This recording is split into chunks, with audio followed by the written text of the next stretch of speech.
Oke, Assalamualaikum warahmatullahi wabarakatuh. Selamat siang, salam sejahtera untuk kita semua. Semoga mahasiswa sekalian dalam kondisi sehat walafiat. Pada hari ini kita akan memasuki minggu pertama untuk perkuliahan mata kuliah peremajaan kota. Beberapa dari kalian mungkin sudah pernah bertemu saya di sebelumnya, di semester sebelumnya. Namun jika ada yang belum pernah bertemu dengan saya sebelumnya, nama saya adalah Hafi Munirwan. Biasa dipanggil Pak Hafi ya. Jadi kita akan bertemu dalam 16 minggu ke depan ya, terutama dalam mata kuliah peremajaan kota. Adapun di minggu pertama perkuliahan ini kita akan diskusi secara umum saja ya mengenai peremajaan kota sebagai pengenalan. Ada 3 outline yang akan kita diskusikan hari ini. Yang pertama adalah pengenalan lingkup perkuliahan. Ini nanti berisikan apa sih kira-kira tujuan dari pembelajaran mata kuliah peremajaan kota. Kemudian apa saja yang akan kita pelajari dalam 16 minggu ke depan.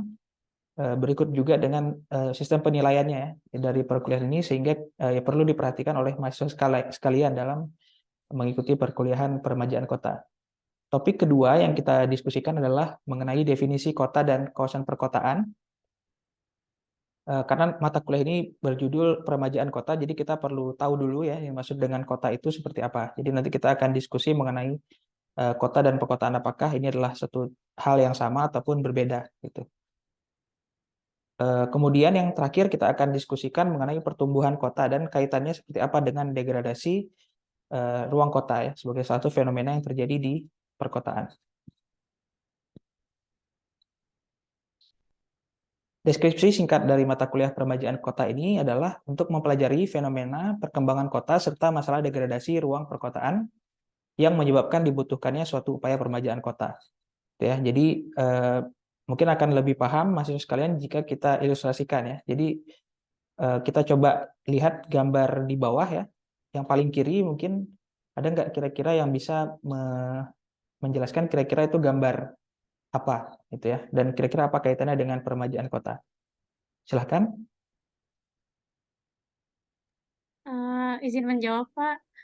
Untuk yang gambar sebelah kiri itu sepertinya seperti wilayah wilayah permukiman kumuh, Pak. Kemudian untuk yang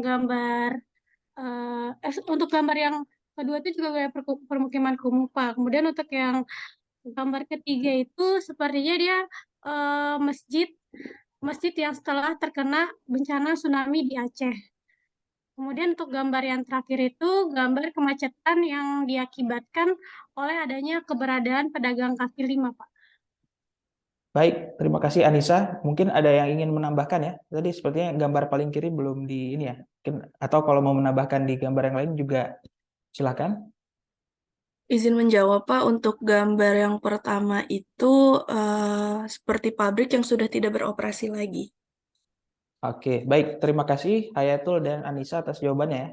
Jadi yang paling kiri dulu ya, yang pertama kita bisa lihat di situ sebenarnya adalah gambar kawasan pabrik ataupun kawasan industri yang terbengkalai ya. Jadi kita berbicara kota, berbicara industri ya. Jadi biasanya adalah berkaitan juga dengan harga komoditas gitu ya. Jadi harga komoditas harga komoditas itu kan naik turun ya kalau di dunia ini. Jadi bisa jadi satu komoditas itu sedang baik harganya, tapi di waktu yang lain terjadi pergeseran sehingga aktivitas industrinya shutdown ataupun tutup, sehingga berdampak kepada ditutupnya seluruh aktivitas industri di kawasan tersebut ya. Ini menyebabkan adanya degradasi fungsi ruang maupun baik secara fisik maupun secara non fisik, di mana secara ekonomis kawasan ini menjadi berkurang nilainya gitu ya.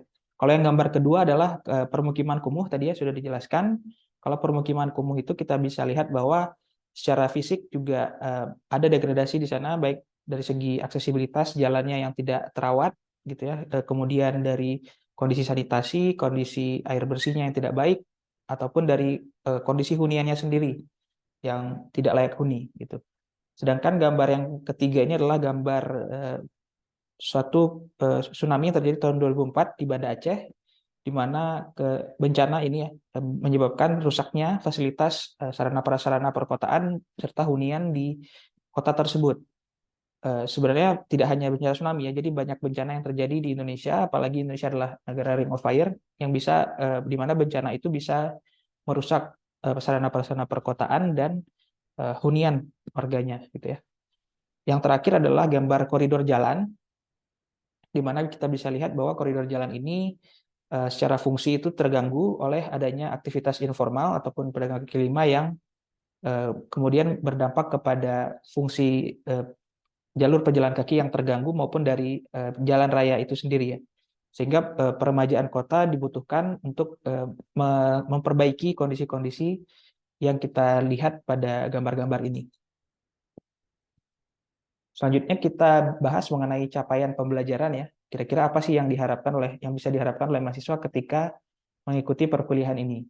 Ada beberapa topik yang akan kita diskusikan, namun untuk hari ini kita fokus kepada CPMK 1 ataupun sub CPMK 1, yaitu mampu menjelaskan konsep kota dan perkotaan, serta masalah degradasi ruang perkotaan dengan memberikan sumber rujukan yang digunakan. Oke, kita masuk ke topik kedua, yaitu mengenai pengertian kota dan kawasan perkotaan, gitu ya. Kira-kira kota dan perkotaan ini merujuk suatu hal yang sama atau berbeda? Ada nggak yang kira-kira bisa menanggapi? Izin menjawab, Pak. Silakan, Alza. Kalau menurut saya berbeda, Pak. Berbeda ya. Bisa disampaikan nggak? Kira-kira bedanya gimana, Alza? Menurut Alza? Kalau kota itu permukiman yang relatif besar, padat dan permanen, Pak. Sedangkan untuk perkotaan itu satuan permukiman yang berperan di dalam suatu wilayah pengembangan atau wilayah nasional sebagai simpul jasa. Oke, baik. Ada perbedaannya ya. Nanti kita coba cek apakah ini adalah sama atau tidak ya. Tapi mungkin sebelum kita bahas definisinya ya, kita coba lihat contoh studi kasus lagi ya. Kira-kira gambar di sebelah kiri, ada nggak yang tahu kira-kira gambar apa?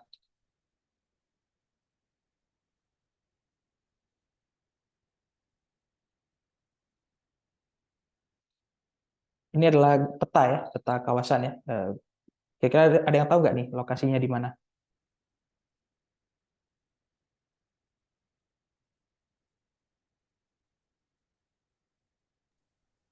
Bandar Lampung, Pak. Ya, yang sebelah kiri Bandar Lampung ya. Saya rasa seluruh mahasiswa tahu karena memang ini adalah kota Bandar Lampung. Sedangkan yang sebelah kanan ya, mungkin ada yang tahu nggak yang sebelah kanan ini lokasinya di mana? Alianda, Pak. Yang kotak itu ya, kotak itu Kalianda ya. Di kotak merah itu adalah Kalianda. Dan kalau peta secara keseluruhannya adalah peta Kabupaten Lampung Selatan ya. Jadi kalau kita lihat dari dua ilustrasi ini sebenarnya ada perbedaan ya. Kalau Bandar Lampung itu disebut dengan kota karena dia memiliki kalau di Indonesia sudah ada definisi dari kota, di mana kota itu sudah ditetapkan oleh pemerintah memiliki sistemnya tersendiri gitu ya. Sedangkan di sebelah kanan ini adalah kabupaten ya. Kota dan kabupaten adalah hierarki ketiga ya dalam satuan administrasi wilayah di Indonesia, mulai dari negara ya, kemudian dari provinsi dan kemudian kabupaten kota. Namun di dalam kabupaten sendiri itu tidak semuanya merupakan daerah pedesaan ya ataupun yang bersifat agraris, tapi ada juga kawasan dari kabupaten itu yang dia memiliki sifat kota ya. Misalnya seperti kalau kalian lihat Kalianda, maka di sana cukup banyak juga aktivitas non agraria yang ada di sana. Kita kembali ke definisi kota dan perkotaan yang tadi kita diskusikan. Secara mendasar ya ada persamaan ya yang bisa kita lihat dari kedua istilah ini. Keduanya merujuk kepada kawasan yang memiliki fungsi utama bukan pertanian, gitu ya. Jadi kalau kita bicara kota ataupun perkotaan itu sama-sama dia adalah suatu kawasan yang fungsinya adalah bukan untuk pertanian. Jadi kita bisa lihat karakteristiknya tadi seperti dikatakan oleh Alza adalah dia itu lebih padat gitu ya, lebih padat, kemudian huniannya lebih banyak gitu ya, kemudian masyarakatnya tidak bekerja di sektor primer. Pertanian ini sebenarnya tidak hanya pertanian ya, bisa kehutanan juga, perkebunan dan lain-lain. Itu adalah sektor-sektor primer di mana biasanya itu ada di pedesaan ya. Tapi kalau kita bicara kota perkotaan maka itu bukan menjadi fungsi utamanya. Namun ada perbedaan juga dari definisi kota dan perkotaan, di mana kota itu lebih merujuk kepada batas administratif juga. Jadi ada fungsi politis juga dari kota. Misalnya tadi kita lihat contoh kota Bandar Lampung, dia sudah punya batasan yang jelas gitu ya.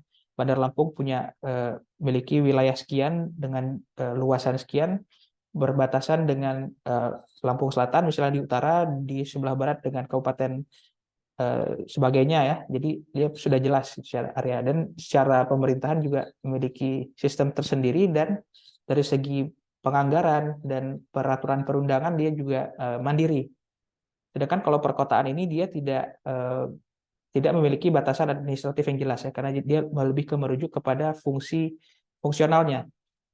Jadi suatu kawasan yang memiliki karakteristik non pertanian dan padat biasanya adalah disebut dengan perkotaan ya. Kemudian apa kaitannya dengan degradasi ruang kota ya? Di satu sisi tadi kita bisa lihat bahwa kebutuhan ruang kota mengalami peningkatan akibat dari pertumbuhan kota. Namun tadi Fadlan sudah jelaskan juga bahwa di sisi lain terdapat kawasan-kawasan yang mengalami penurunan kualitas gitu ya. Jadi ada kawasan-kawasan itu yang dia secara fisik maupun non fisik itu mengalami penurunan. Apa sih fisik dan non fisik itu? Itu bisa dipecah lagi bisa dilihat dari perspektif ekonomi, degradasi ataupun degradasi lingkungan maupun dari budaya. Ini tadi degradasi ekonomi ya. Perspektif pertama kita lihat adalah penurunan tingkat ekonomi, bisa dilihat dari berbagai indikator. Misalnya berkurangnya lapangan kerja, kurangnya jumlah usaha, variasi usahanya sedikit ya. Jadi cuma ada satu pekerjaan saja, tidak ada variasi yang lain. Penurunan laju pertumbuhan ekonomi, nilai properti lebih rendah dari kawasannya. Jadi ada kawasan-kawasan yang memang dia sudah mengalami penurunan fisik, di mana karena penurunan kualitas fisik itu ditinggalkan oleh orang, sehingga orang tidak mau lagi menginvestasi di sana. Artinya ada potensi investasi properti yang hilang dari kawasan itu. Kemudian degradasi fisik dan lingkungan, kita bisa di sini terdiri dari kerusakan ekologi dan kerusakan fasilitas ya. Jadi kalau misalnya kita lihat contoh permukiman kumuh tadi ya, tidak tersediaan sarana prasarana itu menyebabkan misalnya pencemaran lingkungan, kerusakan ekologi, di mana dampaknya tidak hanya di kawasan itu tapi mengganggu fungsi kota secara keseluruhan ya. Sedangkan untuk degradasi sosial budaya, misalnya kita bisa lihat ya, sebenarnya Indonesia ini adalah satu negara yang memiliki histori cukup panjang ya. Harusnya di setiap kota itu banyak sekali warisan budaya yang bisa dilestarikan gitu ya, sehingga menjadi potensi pariwisata maupun potensi ekonomi juga. Kalau kita lihat dari misalnya zaman penjajahan ya, Indonesia dijajah oleh baik dari Portugis, kemudian dari Belanda maupun Jepang, maka cukup banyak benteng ataupun situs-situs yang dibangun ya pada era itu yang seharusnya bisa dilestarikan, sehingga itu menjadi satu situs wisata yang bisa dikunjungi ya oleh wisatawan misalnya, ataupun bagi masyarakat lokal. Nah, ini indikatornya adalah misalnya rusaknya bangunan sejarah atau hilangnya karakter kawasan. Adapun urgensi peremajaan kota di sini adalah adanya fenomena degradasi kualitas fisik dan non fisik yang tadi kita sudah diskusikan, baik secara ekonomi, lingkungan, fisik lingkungan, dan budaya ya, sosial budaya, sehingga degradasi tersebut akibat adanya degradasi tersebut diperlukan upaya untuk meningkatkan kembali nilai lahan atau suatu kawasan tersebut. Oke, mungkin sebelum kita tutup ya, ada yang ingin ditanyakan? Izin bertanya, Pak. Silakan, Wanda. Izin bertanya, Pak, apa saja upaya yang sudah dilakukan oleh pemerintah untuk menghadapi isu degradasi ruang kota tersebut? Ya, baik. Terima kasih, Wanda. Setelah ada beberapa upaya yang dilakukan, misalnya kalau kita bicara tentang kawasan kumuh, ada Kotaku ya, kota tanpa kumuh, di mana dilakukan perbaikan sarana prasarana terhadap hunian di kampung gitu ya, sehingga fungsinya menjadi lebih baik dan kampung itu menjadi lebih layak huni. Dan penataan kota tua, misalnya tadi di Braga, Bandung ya, di Semarang juga yang saya tahu sudah dilakukan, dan di Jakarta juga dilakukan penataan terhadap kota tua, sehingga kawasan-kawasan yang sempat ditinggalkan ini menjadi optimal kembali. Dan ada juga misalnya penataan-penataan sungai yang dilakukan tadi misalnya di gambar ini yang sudah secara ekologis terganggu kemudian dikembalikan fungsinya sebagai kawasan sempadan walaupun dilengkapi dengan fungsi-fungsi tambahan misalnya sebagai sarana olahraga gitu ya. Oke, ini terakhir ya, mungkin sebelum saya tutup, mungkin saya ingin mencoba menanyakan ya dari yang diskusi tadi. Pertanyaan pertama adalah dari diskusi tadi sekiranya apakah kota dan kawasan perkotaan ini sama? Kalau sama, ada yang bisa kasih contoh atau enggak? Ada nggak yang bisa menyimpulkan poin pertama ini? Kalau dari berdasarkan yang PPT yang telah dijelaskan tadi, kalau dari pendefinisiannya itu kota dan kawasan kota itu memiliki fungsi yang sama, Pak, yaitu sebagaimana kota adalah pusat kegiatan masyarakat dengan ciri berdasarkan batasan administratif yang diatur dalam peraturan perundang-undangan. Untuk contohnya itu sendiri, kalau perkotaan itu seperti DKI Jakarta dan untuk kotanya itu ada kota Depok gitu ya, Pak. Oke, baik. Terima kasih Fadlan. Ya tadi sama ya, sama ada yang sama, ada yang berbeda tadi ya definisinya. Kalau secara keseluruhan dia sama-sama memiliki fungsi non agraria ya tadi ya, dan untuk fungsi permukiman. Namun bedanya adalah kalau kota itu lebih kepada ada fungsi, ada kriterianya politisnya ya, dari segi batasan administrasi yang jelas gitu. Sedangkan kalau contohnya tadi sudah disampaikan oleh Fadlan sudah tepat ya. Mungkin yang pertanyaan kedua, apa keterkaitan antara pertumbuhan kota dan degradasi ruang kota? Ada nggak yang kira-kira bisa menyimpulkan dari diskusi kita tadi? Menurut saya dari yang telah Bapak jelaskan tadi, apa keterkaitan antara pertumbuhan kota dan degradasi ruang kota itu menyebabkan kalau dari yang urgensi peremajaan kotanya itu menyebabkan diperlukannya upaya untuk meningkatkan nilai lahan atau kawasan seperti melalui pembangunan dalam suatu kawasan agar dapat meningkatkan fungsi dari kawasan tersebut. Terus kayak dari degradasi sosial atau budayanya juga dapat menjadi warisan budaya perkotaan seperti kawasan budaya tersebut itu tidak rusak dan tidak hilang karakter kawasannya. Untuk degradasi fisik dan lingkungannya itu mungkin agar kawasan tersebut itu tidak terdapat kerusakan ekologi dalam ekologi perkotaan dan kerusakan fasilitas kenyamanan pada kawasan tersebut. Baik. Sekian. Terima kasih Hayatul. Satu pertanyaan menjawab 3 pertanyaan sekaligus ya. Pertanyaan 1, 2, 3, dan 4 terjawab dengan jawaban Hayatul. Jadi tadi ada kaitannya yang nomor 2 adalah kaitannya adalah dengan adanya pertumbuhan kota dan degradasi ruang kota, maka dibutuhkannya upaya peremajaan kota ya. Tadi sudah disebutkan oleh Hayatul karena adanya berbagai degradasi fisik maupun non fisik yang terjadi. Kemudian pertanyaan nomor 3, karakteristik degradasi ruang kota tadi sudah dijelaskan juga, ada degradasi ekonomi maupun sosial budaya dan link fisik lingkungan ya. Tadi sudah dijelaskan juga oleh Hayatul dan diberikan contoh. Dan kenapa dibutuhkan suatu upaya peremajaan kota ya tadi karena memang ada degradasi-degradasi itu, namun di sisi lain pertumbuhan kota terjadi dan kebutuhan akan ruang kota juga semakin bertambah gitu ya.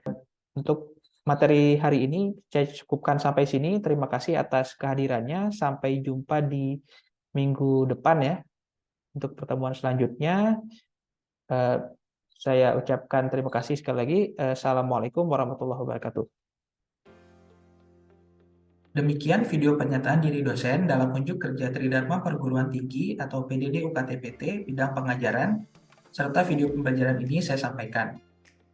Mohon maaf jika ada salah sikap dan kata. Saya izin menutup video ini. Assalamualaikum warahmatullahi wabarakatuh. Salam sejahtera untuk kita semua.